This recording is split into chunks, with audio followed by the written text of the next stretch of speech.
أعوذ بالله من الشيطان الرجيم. بسم الله الرحمن الرحيم. الحمد لله وحده. الحمد لله وحده. ثم الحمد لله وحده. والصلاة والسلام على من لا نبي بعده ولا رسول بعده ولا معصوم بعده ولا أمة بعد أمتي ولا كتاب بعد كتابي.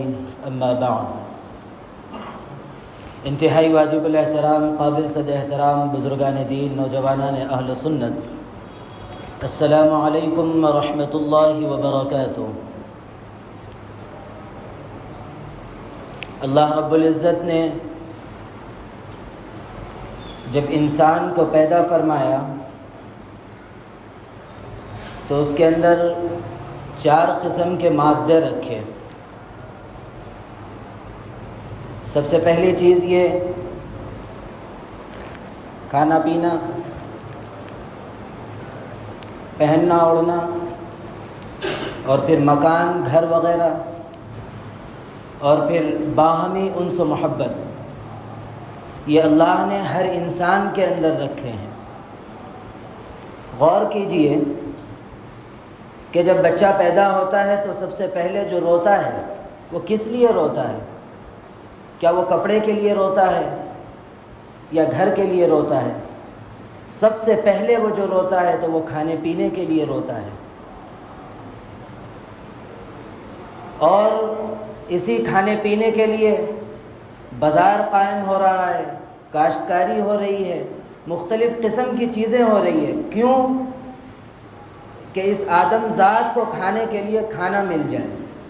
ابھی انسانی شعور ابھی اس بچے کے اندر پیدا نہیں ہوا. جو اس کو دیا جا رہا ہے وہ کھا رہا ہے. اس کے بعد جیسا کھانا وغیرہ ہوا اس کو فوراً ضرورت پڑ گئی گرمی یا سردی کی وجہ سے کپڑے کی، تو اس کو کپڑا پہنایا گیا.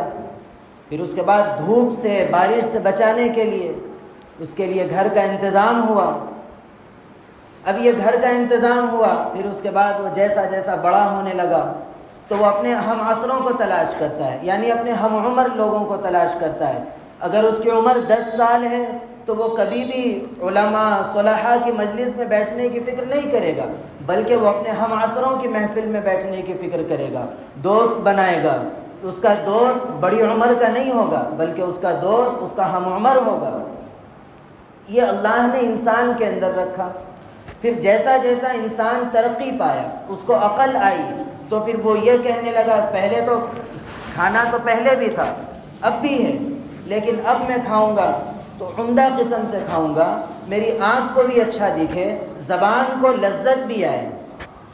اور پھر آہستہ آہستہ ترقی کرتے ہوئے مختلف قسم کے کھانے وجود میں آئے. یہ سب عقل کے تابع رہ کر یہ سب چیزیں وجود میں آتے گئی. گھر ہر کسی کی ضرورت ہے، حیوان کی بھی ضرورت ہے، انسان کی بھی ضرورت ہے. چونٹی اپنے لیے سوراخ بناتی ہے، پرندے اپنے لیے گھونسلے بناتے ہیں، اسی طرح انسان بھی اپنے لیے گھر بنایا. لیکن انسان کی عقل نے یہ کہا کہ یہ اتنا سا گھر میرے لیے کافی نہیں، بلکہ میں گھر بناؤں، عالیشان بناؤں، میں عمدہ بناؤں، لوگ دیکھیں تو میرے گھر کی تعریف کرنے لگے. اب یہ عقل کے تابع ہو کر گھر کو عمدہ بنانے میں لگ گیا، اور پھر یہ اپنی عقل کے تابع ہو کر عمدہ سے عمدہ کھانے بنانے میں لگ گیا. مغل بادشاہت کا دور جب تھا تو ایک بادشاہ تھا تانر شاہ. اس بادشاہ کے پاس ایک شہزادہ آیا اور اس نے یہ کہا کہ مجھے کوئی ایسی چیز کھلاؤ جو میں آج تک نہیں کھایا، نہ میں آج تک دیکھا. تو بادشاہ نے اپنے بورچیوں کو حکم دیا اور جو بنوانا تھا بنوایا، منگوایا. جب وہ لا کر اس کے سامنے پیش کیا گیا تو وہ ایک بھینس کی منڈی تھی دکھنے میں اور اس سے خون بہہ رہا ہے. تو وہ شہزادہ دیکھ کر چراغپا ہو گیا، غصہ ہو گیا کہ یہ کیا چیز بنوایا ہے، کہ میں یہ کیا چیز ہے، یہ بھینس کی منڈی، میں کیا کروں. تو اس بادشاہ نے کہا لیجئے کھائیے. تو جب اس نے ہاتھ بڑھایا تو وہ بھینس کی منڈی نما مٹھائی تھی.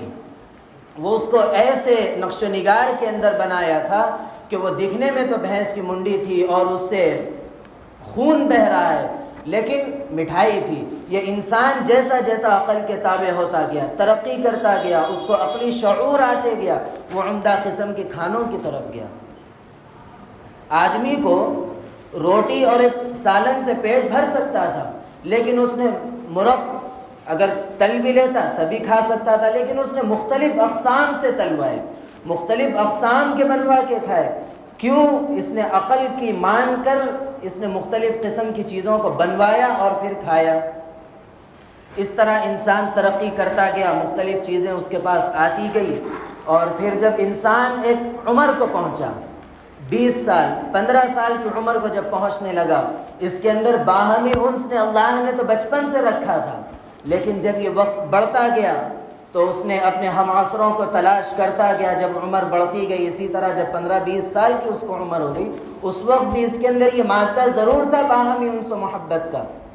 اس وقت میں اگر یہ شخص اسلام کے تابع ہو کر، شریعت کے تابع ہو کر زندگی گزارے گا تو وہ محبت اگر کرے گا تو وہ اپنی بیوی سے کرے گا، اپنے ماں باپ سے کرے گا، اپنے گھر والوں سے کرے گا۔ یہی محبت اگر اسلام کے تابع نہیں رہے گی تو پھر یہ محبت ناجائز ہوتی چلی جائے گی، جو آج کل معاشرے میں دیکھنے کو مل رہا ہے۔ بہرحال جب آدمی اپنی عقل کو، اپنے ان چاروں مادوں کو، کھانے پینے کو بھی اگر اسلام کے تابع کرے گا تو وہ جب کھائے گا تو سب سے پہلے یہ سوچے گا جو میں کھا رہا ہوں وہ حلال ہے یا حرام ہے۔ جو کپڑا پہن رہا ہے، کپڑا پہننے سے پہلے یہ سوچے گا کہ جو میں پہن رہا ہوں یہ شریعت کے مطابق ہے یا نہیں ہے۔ اس کے بعد اور وقت اور آگے بڑھا، پھر اس کے بعد رہنے کے لیے گھر جب بنائے گا تو سب سے پہلے یہ سوچے گا کہ میں یہ جو گھر بنا رہا ہوں یہ حلال پیسے سے بنا رہا ہوں یا حرام پیسے سے۔ اس لیے آدمی کو ہر چیز کے اندر اسلام کے تابع رہ کر، شریعت کے تابع رہ کر اگر عمل کرے گا تو پھر وہ ناجائز امور سے بچنے لگے گا۔ جیسا کہ اب جو جمعے کے بعد تقریب ہے نکاح کی، اس سلسلے میں یہ بات سمجھیے کہ جب اسلام کے تابع رہ کر انسان چلتا ہے، یہ بات سب سے پہلے ذہن میں رکھے کہ اسلام ایک دین فطرت ہے۔ اسلام جو اللہ نے جو ہم کو دیا ہے انسانی فطرت کے مطابق دیا ہے۔ ایک طرف اسلام ہے، دوسری طرف دیگر مذاہب ہے۔ دیگر مذاہب کے اندر رہبانیت ہے اور مختلف چیزیں وہ ہے کہ وہ انسانیت سے ہٹ کر، انسانی فطرت سے ہٹ کر وہ کام کرتے ہیں۔ مثال کے طور پر عیسائیوں کے اندر رہبانیت ہے، وہ لوگ اپنے گھر والوں کو چھوڑ کر، ماں باپ کے حقوق کو چھوڑ کر، بھائی بہنوں کے حقوق کو چھوڑ کر ایک ایسی زندگی گزارنے لگتے ہیں جس میں وہ خالص عبادت کرنا چاہتے ہیں۔ لیکن اسلام نے کیا کیا؟ اسلام نے اس کو منع کر دیا، لا رہبانیت فی الاسلام کا، کہ اسلام کے اندر کوئی رہبانیت نہیں ہے۔ آپ کو اگر زندگی گزارنا ہے، اللہ کی عبادت گزارنا ہے، آپ ماں باپ کے حقوق ادا کریے، یہ بھی عبادت ہے۔ آپ اپنے گھر والوں کے حقوق ادا کریے، یہ بھی عبادت ہے۔ یہ اسلام کا نظام ہے۔ اور بدھسٹوں کے اندر تو اس سے بدترین حالت دیکھنے میں آئی کہ ان کے پاس صبح کے وقت میں لوگ، ان کے جو مذہبی لوگ ہیں وہ نکلتے ہیں، جس کو بھکشو کہا جاتا ہے، یہ لوگ نکلتے ہیں صبح کے وقت میں اور یہ لوگ گھنٹی بجاتے ہوئے نکلتے ہیں۔ لوگ گھر کے باہر ٹھہرتے ہیں اور ان کے برتن کے اندر کھانا ڈالتے ہیں اور وہ کھانا لے کر اپنی عبادت گاہ کو آتے ہیں، اور ان کے لیے وقت یہ ہے کہ 12 بجے کے اندر کھا لے، 12 بجے کے بعد کھا نہیں سکتا۔ یہ اس انسانی فطرت کی خلاف چیزیں ہیں، اس لیے اس کے اندر دوام نہیں پکڑ سکتے، اس کے اندر ہمیشگی نہیں آ سکتی۔ اور اسی طرح ایسے لوگوں کی زندگی ظاہراً تو خراب، باطن تو اس سے بھی خراب رہتی ہے۔ اسی لیے اسلام جو ہے وہ نظام فطرت ہے۔ اسلام کو اللہ نے انسانی فطرت کے مطابق نازل کیا ہے۔ اگر آدمی فطرت کے مطابق چلتا ہے تو اس کے لیے تجارت کرو، لیکن کچھ اسلامی اصول ہے، سود مت کھاؤ، حرام مت کھاؤ، ہر ایسی چیزوں سے بچو جس کو اللہ اور اس کے رسول نے منع کیا ہے۔ کرو تجارت، اگر کرتے ہیں تو پھر اللہ کے نبی علیہ الصلاۃ والسلام نے ارشاد فرمایا، امانت دار تاجر کا اللہ رب العزت امانت دار تاجر کو صدیقین، شہداء اور صالحین اور انبیاء کے ساتھ رکھتے ہیں۔ اس لیے آدمی کو چاہیے کہ اگر اسلامی فطرت کے مطابق چلے اور اگر جب تجارت کرتا ہے یا کوئی بھی معاملہ دنیاوی کرتا ہے تو وہ شریعت کے تابع رہ کر کرے، شریعت کے اصول کے مطابق کرے، وہ ثواب کا ثواب بھی پا لیتا ہے اور اس کی دنیاوی زندگی بھی چل پڑتی ہے۔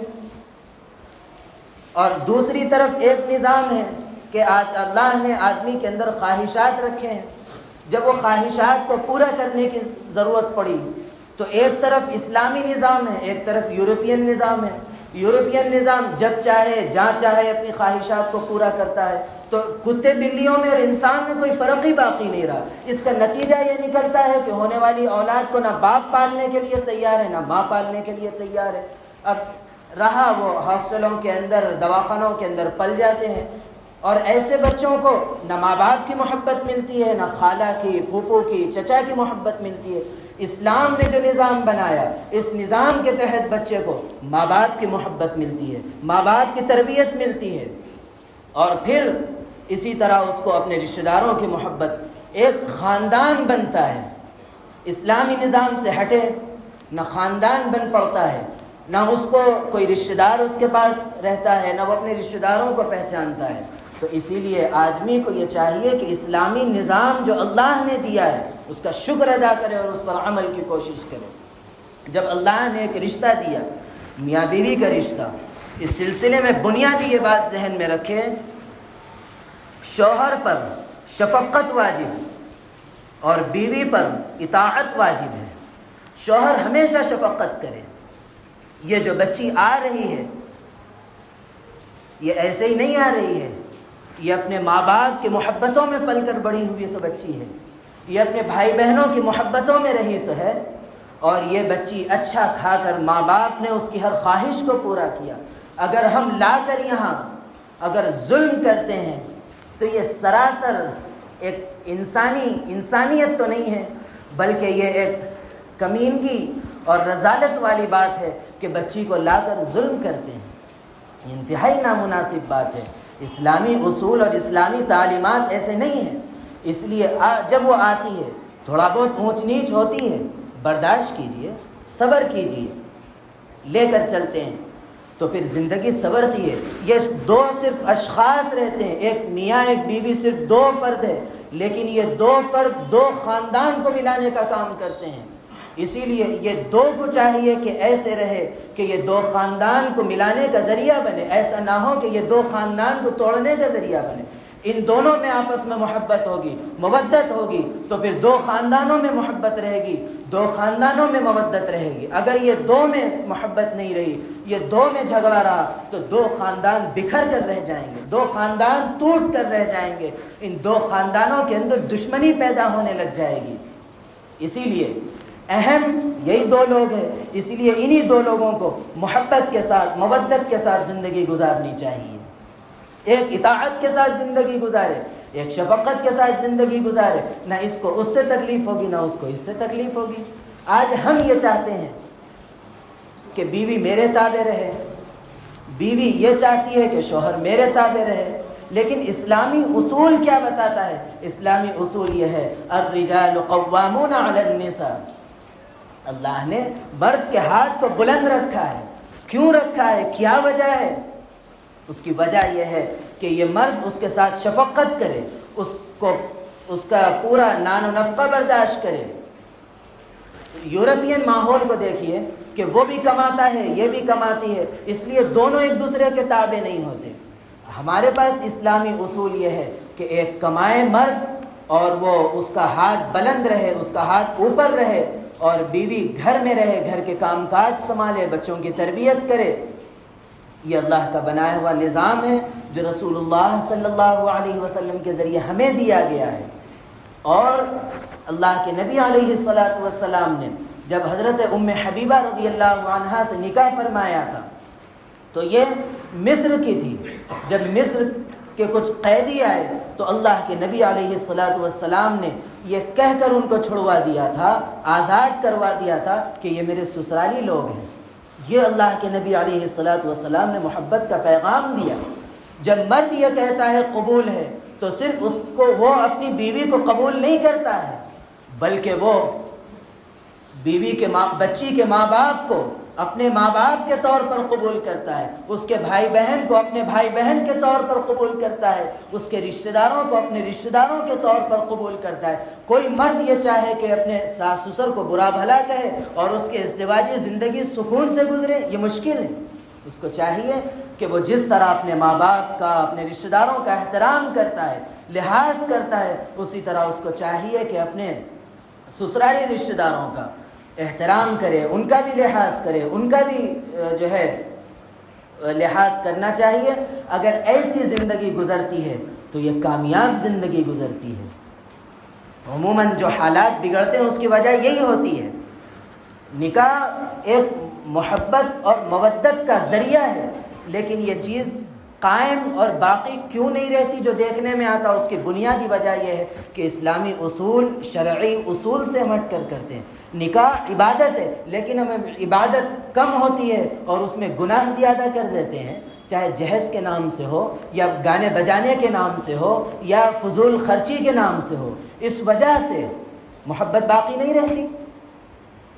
اسی لیے چاہیے کہ اسلامی اصول، شرعی اصول کے مطابق اگر نکاح کریں گے تو پھر اللہ رب العزت جو اس سے مطلوب ہے، نکاح سے محبت اور مودت، اللہ رب العزت وہ عطا فرمائیں گے۔